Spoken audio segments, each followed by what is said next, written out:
Dans l'épisode précédent, on a vu qu'une variable permet à JavaScript de conserver une valeur pour pouvoir la réutiliser plus tard.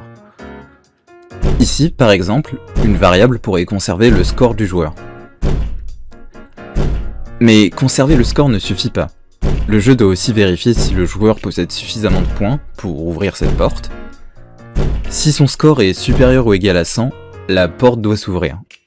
Et sinon, elle doit rester fermée. JavaScript doit donc vérifier la situation du joueur avant de choisir quelle instruction exécuter.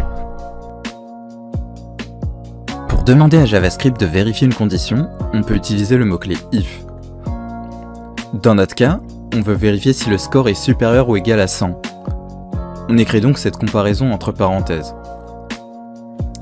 Et entre les accolades, on place l'instruction qui doit être exécutée si cette condition est respectée. Ici, si le score est bien supérieur ou égal à 100, JavaScript affiche le message « Niveau débloqué ». Mais que se passe-t-il si le joueur ne possède que 60 points? Cette fois, la condition n'est pas respectée. L'instruction placée dans le if n'est donc pas exécutée. Mais on peut aussi indiquer à JavaScript ce qu'il doit faire dans le cas contraire.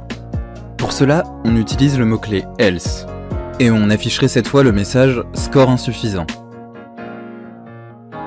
Ainsi, si le score est supérieur ou égal à 100, on affiche le message « Niveau débloqué », et sinon on affiche le message « Score insuffisant ».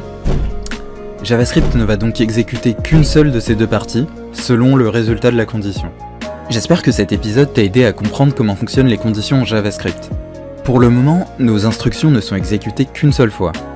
Mais dans le prochain épisode de Dessine ton code, nous verrons comment les répéter grâce aux boucles.